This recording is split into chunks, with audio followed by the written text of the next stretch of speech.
Pumasok sa Kongreso bukas para sa isang maayos at mapayapang pag-attend sa session ng Kongreso. Ang konteksto naman natin ay lalong kailangan na idiin ang pagbaba ng buwis sa langis ngayon dahil mag-isang buwan na ipinasa ng Kongreso ang batas na mag-authorize sa Pangulo na isuspende ang excise tax. Ngunit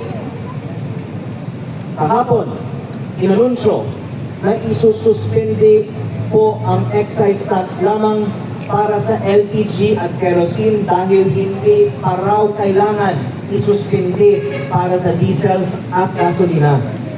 Wala pa tayong pinag-uusapan na ba't kahit kung inanunsyo ng pagsuspende ng excise tax ay hindi pa ino-authorize ng pamahalaan. Kaya kung nandun tayo bukas, baka pati yung pagbaba ng excise tax sa diesel at gasolina ay atubahan na nila. At ganoon din sa pahayag ni Committee Chair na schedule na rin ang pagboto para sa mga karagdagang pang mga panukala para ibaba ang VAT. So, mag-ipag-coordinate tayo sa mga leaders sa atin ngayon. Sino sa atin ay gustong pumunta sa Kongreso? Sino po ay gustong pumunta sa Kongreso bukas? Huwag na natin silang takutin mga pinala kung anong gagawin natin pag nasulupo tayo. Ano naman tayo para manood? At sana magiging produktibo ang ating maayos na pagbisita sa Kongreso bukas ng umaga. Maraming salamat po sa inyong lahat. Palakpakan naman po natin, Congressman Leandro Ligarda-Laviste! Maraming salamat po, Congressman Leandro. Nakita niyo naman kung paano ipinaglalaban ni Congressman ang unang distrito, hindi lamang unang distrito, kundi ang buong Pilipinas!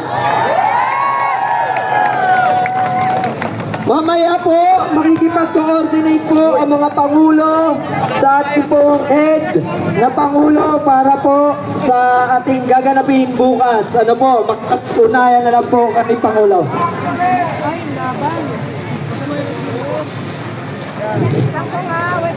Ibaba ang presyo ng langis!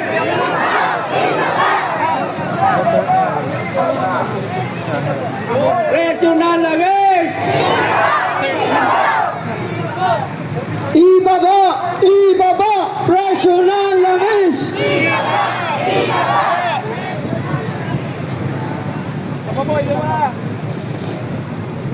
Ibasura!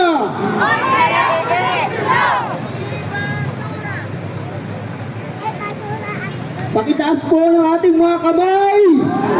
Nagsisimbolo ng pagkakaisa! Pakita natin ang ating suporta kay Congressman, ating matapang na Congressman sa unang distrito ng Batangas. Kung hindi sa kanya, nandito pa rin tayo sa magdadalas tayo ng kahirapan sa mga panahon. Okay, so mamaya po ay yung pong mga group leader ay makikipag-usap po sa ating Pangulo para po sa ibang instruction. Ano po?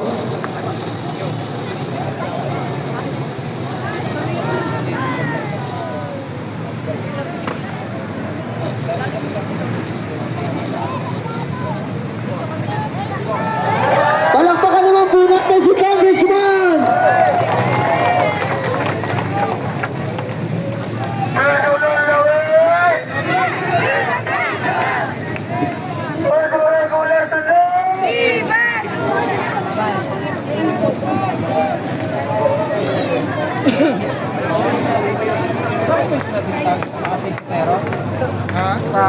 Okay, mga leaders muna.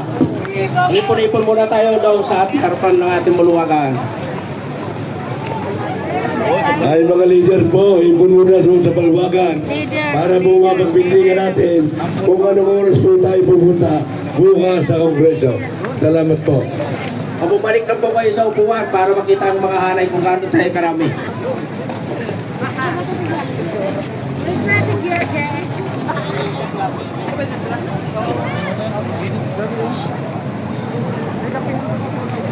Sa upuan muna po tayo, sa upuan.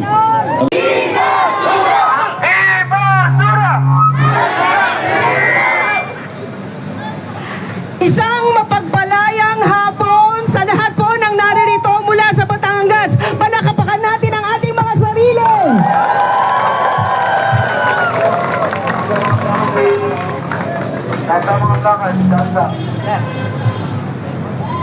Umabot na tayo sa isang linggo ng ating pakikibaka. Kaya palakpakan muli natin ang ating mga sarili. Walang pagod tayong naririto upang suportahan ang panawagan ng ating mahal na kongresista. Ano ang ating panawagan?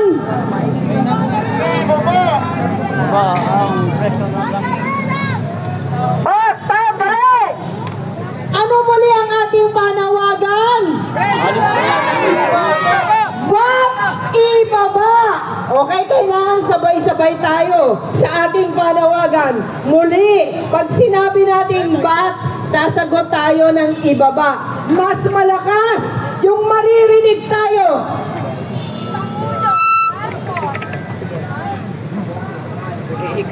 Ibaba si Marcos! Okay, isang beses lang bago natin tawagan si Ka Eddie mula sa Malakaya.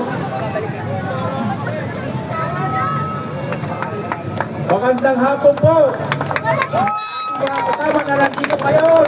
Sumunta kay Congressman. Lagyan ko ng cellphone dito sa baba. Ayaw natin. Galing kami ro kay Gong. Ibaba ang presyo ng mga bilihin at langis. Dahil nandito tayo ngayon sa krisis na pinakaharap sa ngayon. Kaya mga kababayan, sa unang distrito ng Batangas, sa ating isang malakas sa suporta sa ating congressman, kumakaman ng nanindigan sa Kongreso. Magandang hapon po sa inyo lahat. Kaya nandito tayo ngayon mga kasama. Una sa lahat, ang unang distrito ng Batangas ay naghihirap na dahil sa pagtaas ng presyo ng langis. Una-una sa lahat, ang presyo ng langis sa atin ngayon, umabot na ngayon ng 151 pesos. Hindi na ako kaya ng pamanakaya. Kaya nananawagan tayo, ang kami nila sa sumaman sa amin, sa aming pagtitigan, sa aming pagkalaman, ang aming layunin, sa aming tugunan, kagad, ang presyo na lang sa ibaba. Dahil nandito kami ngayon sa krisis, halos hindi na kami makakaya sa isang araw. Kung hindi na lang sa tulong ni Congressman, na nandito kami ngayon, kailang magkarating sa liwasang pagpasok ito. Kaya pasalamat kami ngayon sa ibigyan pa kami ng lakas ng Panginoon. Kaya magandang hapon po sa inyo mga kasama. Hingal pa kami to kong. Una-una ho sa lahat, ang ating mga kapatiran sa unang distrito, sumusuporta kay Congressman dahil nakikita niya na ang unang distrito ng Batangas ay sadyang talagang naghihirap na. Kaya nananawagan ka sana kami ay mabilisin, alisin lahat yung mga bat at yung mga ano po bang mga bagayon kaya hindi na namin makakatugunan. At saka talagang mahalaga sa amin, ibaba ang presyo ng langis. At saka yung mga gasolina, krodo. Dahil yun ang nakakapito sa amin, sa aming paghanap buhay sa dagat. Sigaw po, kalamihan! Ibaba ang presyo ng langis! Dahil nandito po yung makiting at congressman na lumalaban sa kongreso. Dahil siya lang dati ang nag-iisang lumalaban. Ngayon, meron na tayo sumasama sa akin, kay congressman. Saka yung mga kamay nila ang mga kongreso, sumama rin sa kanya. Sa ngayon, dahil nandito tayo sa unang distrito ng Batangas, susuporta kay congressman. Kaya nananawagan kami sa kamay nila na sana yung mga congressman na sumapata na kay congressman Alejandro Lebeste. Kaya Maraming po salamat sa inyo na nagpakita ngayon. Hindi pa po itong ating layunin. Patuloy tayo sa ating layunin na sumuporta. Una-una